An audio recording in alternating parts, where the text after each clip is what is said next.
Kasih karunia dan damai sejahtera Allah Bapa kita dan anaknya Tuhan Yesus Kristus menyertai saudara.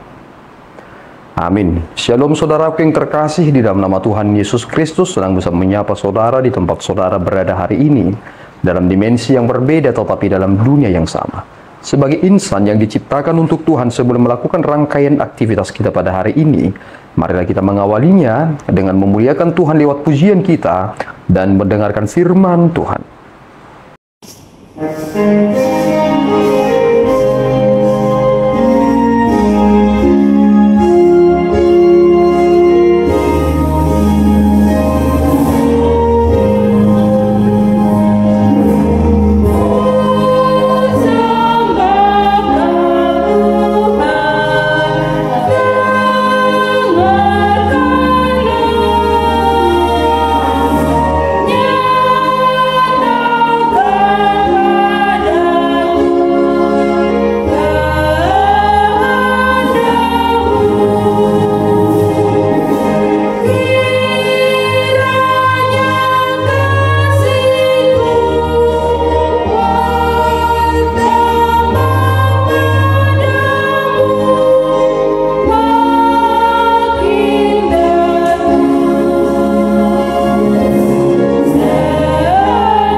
Firman Tuhan untuk hari ini diambil dari 2 Korintus 6 ayat 2. Demikian firman Tuhan.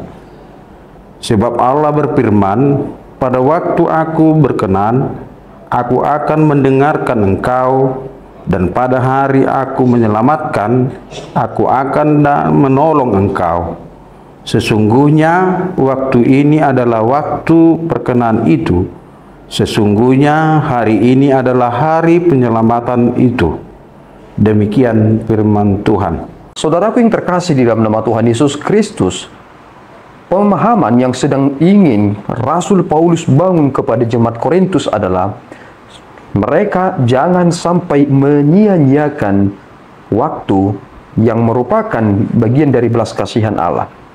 Jika kita mencoba melihat kepada ayat yang pertama dalam pasal yang ke-6 ini, dia mengatakan bahwa sebagai teman-teman sekerja, kami menasihatkan kamu supaya kamu jangan membuat menjadi sia-sia kasih karunia Allah yang telah kamu terima.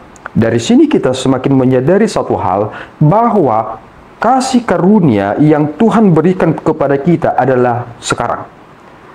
Kita tidak berbicara tentang apa yang akan terjadi setelah ini, tetapi waktunya adalah sekarang. Selagi kita masih hidup, ini adalah bagian dari kasih karunia itu. Dan dalam hal apa Paulus ingin menekankan tentang hal ini? Di dalam teks ini dikatakan bahwa pada waktu aku berkenan, aku akan mendengarkan engkau. Jangan pernah berpikir bahwa Tuhan akan mendengarkan saudara jika saudara menyia-nyiakan anugerah pemberian Tuhan ini.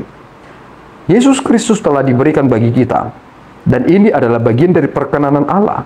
Sehingga ketika kita beriman di dalam Yesus Kristus, iman percaya kita kemudian diperhitungkan sebagai kebenaran bagi kita.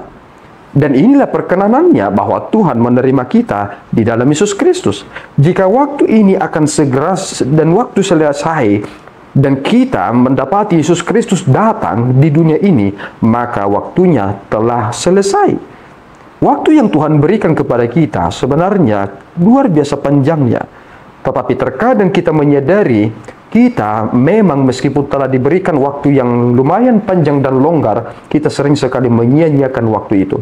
Saudara-saudari, ketika ada seseorang yang diberikan tugas yang dia harus kerjakan, dia pertama sekali akan berkata, kapan tugas ini akan dikumpulkan? Kemudian dia akan menghitung-hitung hari-hari yang mungkin dia akan pergunakan untuk menyelesaikan pekerjaan itu. Tetapi sialnya, dia melewatkan hari-hari penting itu. Dia menyadari besok adalah hari pengumpulan tugas yang dimaksud, maka dia mengkebutnya. Memang dia bisa menyelesaikan hal itu dalam satu malam, tetapi itu bukan sesuatu hal yang berkualitas. Dia menyelesaikannya, tetapi dia telah menghamburkan hal yang paling berharga.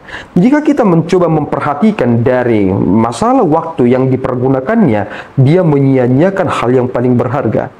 Ini adalah emas bagi kita, karena ada ucapan yang mengatakan bahwa waktu itu adalah uang. Mengapa digambarkan waktu itu adalah uang? Betapa berharganya waktu yang Tuhan berikan ini. Berharga karena kita bisa kehilangan keselamatan kita. Berharga karena kita hidup dalam keselamatan itu.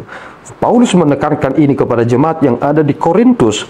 Sesungguhnya waktu ini adalah waktu perkenanan itu. Sesungguhnya hari ini adalah hari penyelamatan itu. Yesus Kristus telah mati. Tetapi kematian Yesus Kristus berdampak kepada masa depan dan future. Dan disinilah sebenarnya kita sedang dipanggil untuk kembali kepadanya lewat jalan keselamatan itu. Mari saudaraku mempergunakan waktu ini dengan baik. Jangan pernah menyia-nyiakan kesempatan ini. Jangan pernah menyia-nyiakan belas kasihan Tuhan karena menganggap bertobat itu jika aku sudah tua. Jika saudara tidak menjadi tua, apakah saudara tidak akan mengalami kekecewaan yang besar nantinya? Selagi Tuhan memberikan saudara kesempatan, pergunakan itu sebaik mungkin, dan biarlah kita semakin menikmati dan menghidupi belas kasihan Tuhan itu. Tuhan Yesus memberkati kita berdoa. Ya Tuhan, kami bersyukur atas berkat-Mu. Terima kasih Bapa atas waktu yang telah Tuhan beri kepada kami. Inilah waktu perkenanan itu, dan inilah waktu untuk keselamatan itu. Kristus telah mati bagi kami dan bangkit dari kematian itu. Kematian yang telah dijalani oleh Yesus Kristus memberikan kepada kami ruang dan waktu, sehingga kami memiliki kesempatan untuk bersegera mungkin kembali kepadamu. Tolong kami ya Tuhan, supaya kami tidak menyia-nyiakan kesempatan terbaik ini, supaya kami tidak kecewa di masa depan kala penghakiman itu tiba. Terpuji Engkau ya Bapa, di dalam Yesus kami telah berdoa dan mengucap syukur. Anugerah Tuhan kita Yesus Kristus, kasih setia Allah Bapa kita, dan persekutuan Roh Kudus menyertai saudara. Amin. Tuhan Yesus memberkati.